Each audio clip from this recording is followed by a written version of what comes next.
Salut, aujourd'hui on va faire les trois choses qu'on préfère le plus. Démolir, creuser et déterrer une souche. Et une nouvelle tâche, dézinguer le bosquet touffu. Je suis pas coiffeur, mais je vais venir lui faire une petite coupe à celui-là. Bon, je suis désolé monsieur, je crois que j'ai coupé un peu court. Dites-moi monsieur, est-ce que l'arrière vous convient?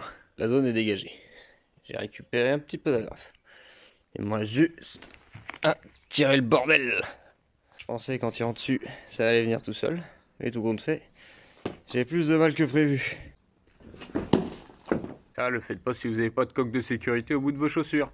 J'espère que c'était pas des câbles de communication que je suis en train de déterrer parce que ça va loin. Eh ben, je vais la mettre à tremper avec les autres. J'étais tranquillement en train de finir de retirer les agrafes et la bâche quand tout à coup je soulève. Et qu'est-ce que je vois pas? Encore une souche, j'en ai marre. Putain! La bâche elle est un petit peu trouée de partout, mais je vais quand même la garder. À défaut d'enlever les gros buissons, je vais essayer de garder ces petits bulbes. Faut que je les sorte de terre avant de tout creuser. Maman, en creusant je suis tombé sur une racine. Elle est membrée la garce. Les garder, c'est bien, mais j'aurais pas encore trouvé d'emplacement moi. Bon, alors en attendant, je les ai mis près de Bakuvao. Guette donc la taille de la liane. Oh là! Et il en reste à l'intérieur, hein. Quand il sera sèche, ça me fera tuteur de tomates. Et un petit coup de ménage avant de les manger. Putain, tout à l'heure je parlais de câble de communication. Et ben là, je viens de déterrer un truc, monseigneur. C'est un truc de bâtard! Un bon gros câble en ferraille torsadé. Fait chier. Ah, le fils de sa mère, il passe sous la terrasse, le con. Le truc de malade. Là, je vous jure, je viens de trouver un truc. C'est le câble de fer qui passe là-dedans. J'ai mis un coup de pelle, heureusement que ça va pas péter à la gueule. Ça aurait pu être une mine. Eh ben, pourquoi j'ai l'impression que je suis en train de faire une connerie en essayant de l'enlever? Bon, une chose est sûre, c'est que ça date pas de l'époque gallo-romaine. Tout compte fait, je suis peut-être en train de m'apercevoir qu'il passe sous la terrasse. Et que là, j'ai un câble qui sort de la maison. Putain, je crois que c'est la prise terre. Bordel! Est-ce que ce serait pas le canon d'un char d'assaut qu'ils ont mis à recharger il y a déjà un moment? Non mais je vais quand même me renseigner sur internet parce que j'ai peur de faire une bêtise. Bon, après moult recherches, je vais pas y toucher parce qu'effectivement, ça a l'air, en toute objectivité, d'être le raccordement à la terre. Donc ma maison, à la terre. Je vais le laisser planter, je vais continuer de creuser autour et de faire ce que j'ai à faire, et quand j'aurai besoin de le déterrer pour le remettre ailleurs, je m'occuperai de ça en temps voulu. Bon, je vous le cache pas, je suis un petit peu déçu que ça soit pas une aération de bunker, hein. Y'a quelqu'un?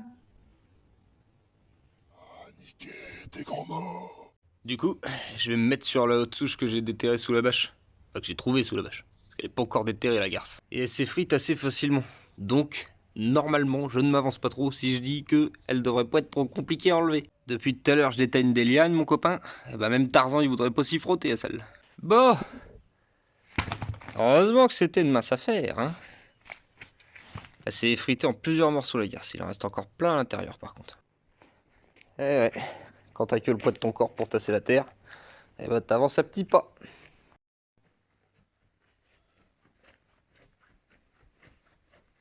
Maintenant, c'est opération souche numéro 2. Lui, c'est moi qui l'ai coupé, donc je sais ce que c'était comme arbre. C'était un arbre à oiseaux. Ça y est, ça faisait plein de petites graines, avec des petites feuilles et tout, et il est monté assez haut, mine de rien. Mais comme il est en plein dans l'extension, il va falloir l'enlever.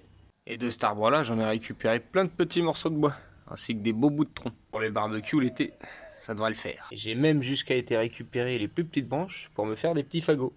Eh bien, je crois que j'ai trouvé mon fournisseur officiel de tuteur à tomates. Je t'en supplie, petite racine. Dis-moi que t'es parti en coude à 90. Mais dis-moi pas que cet enculé d'arbre, il était là avant le mur, parce que je veux pas comprendre pourquoi ils ont monté le mur sur l'arbre. Là, ça va commencer à m'énerver. Putain, mais elle part dans le mur, quoi. C'est hallucinant. Toutes les racines que je sors de la terre, je les ai récupérées, je les ai rincées, et j'en ai fait un gros fagot. Parce que rien n'est irrécupérable. Sauf moi. Je m'éparpille un peu, mais j'ai pas le choix. Il faut que je rehausse le muret pour pouvoir remplir de terre. Parce que j'ai vraiment beaucoup de terre et je peux pas tout étaler sur le terrain. Demain, il faut que j'aille chercher des parpaings pour rehausser tout ça. Et ici.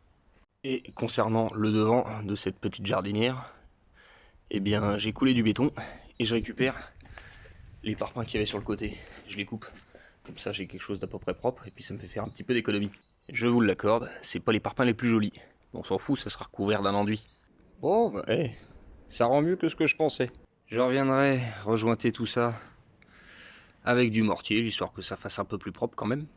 Il m'en reste 2 comme ça. Je vais venir les mettre ici pour retenir la terre du terrain également. Ça va rehausser un peu le niveau par là. J'ai remis mes anciens gants aussi parce que les nouveaux étaient mouillés. Et comme je crois que la petite bête, elle a un problème d'isolation, et ben j'avais les doigts qui dansaient la Zumba. Oh bordel, regarde mon doigt, on dirait un gueux. À la base, je voulais garder la rangée de parpaings pour éviter de mettre de la terre partout sur la terrasse et de tout dégueulasser. Mais au point où j'en suis... Bon, j'ai racheté quelques petites fournitures. On va pouvoir commencer à rehausser le mur. Et à fixer ces deux-là. Et on réutilise la même technique. Et voilà, le mur est rehaussé. Ces deux-là sont collés. Il ne reste plus qu'à me faire un peu de béton, des coffrages, pour maintenir le tout ensemble. Attendre que ça sèche, et après, je me remets à creuser. Bah quoi? On n'a plus le droit de remplir son seau d'eau? Il me restait un petit peu de mortier, du coup j'en ai profité pour faire les jointures des parpaings. Et je m'en suis aussi servi comme enduit. Et je vais venir lisser tout ça. Pour lisser, je me sers d'un rouleau à peinture que je viens humidifier. Je fais un petit peu sécher. Et ensuite, je viens le passer sur le mur. Ça, c'est après. Et ça, c'est avant. Après, avant. Toujours du haut vers le bas. Ça me permet aussi de venir arrondir mes arêtes. Arrondi, pas arrondi. Hop, ça y est, c'est coulé, c'est renforcé. Reste plus qu'à attendre que ça sèche et après on se remet à creuser. Et ça sera au prochain épisode.